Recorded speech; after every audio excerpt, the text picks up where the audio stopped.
ప్రియుల అందరూ బాగున్నారా? ఈరోజు మరొక అంశంతో మీ మధ్యకి వచ్చాను. ప్రియులరా, యేసుక్రీస్తు ప్రభువు మరణించిన పునరుద్ధరణైన తర్వాత ముందుగా జరిగినటువంటి ఒక సంఘటన మీకు తీసుకురావాలనుకుంటున్నాను. అదేంటంటే యోహాను సువార్త 27వ అధ్యాయము 63వ వచనంలో ఉన్నటువంటి మాట నేను చదువుతున్నాను. ఆ వంచకుడు సజీవుడు అయినప్పుడు 3 దినమైన తర్వాత లేచోదనని చెప్పినది మాకు జ్ఞాపకం ఉన్నది అనేటువంటి విషయాన్ని చెప్తున్నాను. వీళ్ళరా, ఇక్కడ శాస్త్రులు, పరిసయ్యులు, ప్రధాన యాజకులు కలిసి ఆ యొక్క పిలాతు దగ్గరికి వచ్చి చెప్తున్నటువంటి మాట. వీళ్ళారు, ఇక్కడ మనం చూసినట్లయితే ఆయనను వంచకుడు అంటున్నారు. ఆయన వంచకుడే అయి ఉన్నట్లయితే ఆయన ఏనాడో రోమా సామ్రాజ్యాన్ని కైవసం చేసుకునేవాడు. కానీ ప్రియులరా, ఆయన ఈ లోక రాజ్యానికి వచ్చినటువంటి వాడు కాదు. ఆయన రాజ్యం వేరే.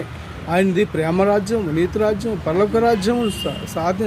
పరలోక రాజ్యాన్ని మనకి ఇవ్వడానికి లోకానికి వచ్చాడే తప్ప లౌకికమైనటువంటి రాజు ఆయన ఏమాత్రం కాదు. ఆయన రాజాదిరాజు, ప్రభులకు ప్రభువు, రాబోచినటువంటి రారాజు అయి ఉన్నాడు. కనుక ఇక్కడ అంటున్నాడు, ఇక్కడ వారు చెప్తున్నారు ఏమనంటే ఆ వంచకుడు అని చెప్తున్నట్లుగా మనం చూస్తుంటున్నాం. ప్రియులారా, ఆయనను ఒక వంచకుడిగా మాట్లాడుతున్నటువంటి వైనం ఇక్కడ మనం చూస్తూ ఉంటున్నాం.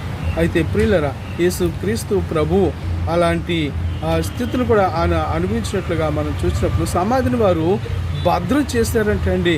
ఎలాగ భద్రం చేశారు అని అంటే రాతిని పోర్లించి రాతికి ముద్ర కూడా వేసి రాడవారిని కాపలు పెట్టారు. అయినప్పటికీ కూడా యేసుక్రీస్తు ప్రభువు ఆయన సజీవుడు, శక్తివంతుడు గనక ఆయనను ఏది కూడా ఆపలేకపోయింది. రాయి ఆయన యొక్క పునరుత్థానాన్ని ఆపలేకపోయింది. సైనికులు ఆ పునరుత్థానానికి తట్టుకోలేకపోయారు. ముద్ర ఆ యొక్క పునరుత్థానానికి తట్టుకోలేకపోయింది. ప్రియులారా, ఇలాగా యేసుక్రీస్తు ప్రభువారు మరి అనేక రీతులుగా మరి అన్నింటినీ ఓడించిన వాడిగా మనం చూస్తుంటున్నాం. ఒకటి, ఆయన రాతిని ఓడించినట్లుగా చూస్తున్నాం. రెండవదిగా రాణువారిని ఓడించినట్లుగా చూస్తున్నాం. మూడవదిగా ముద్రను ఓడించినట్లుగా చూస్తున్నాం. నాలుగవదిగా సమాధిని ఓడించినట్లుగా చూస్తున్నాం. ఐదవదిగా మరణాన్ని జయించిన వాడిగా చూస్తున్నాం. ఆరవదిగా సాతానును జయించిన వాడిగా చూస్తున్నాం. దేవుడి యొక్క వాక్యం ద్వారా మీకు ఈ చక్కని విశ్లేషణ క్లుప్తంగా చెప్తున్నాను. అందుచేత దేవుడి మిమ్మల్ని దీవించును గాక. ఆమేన్.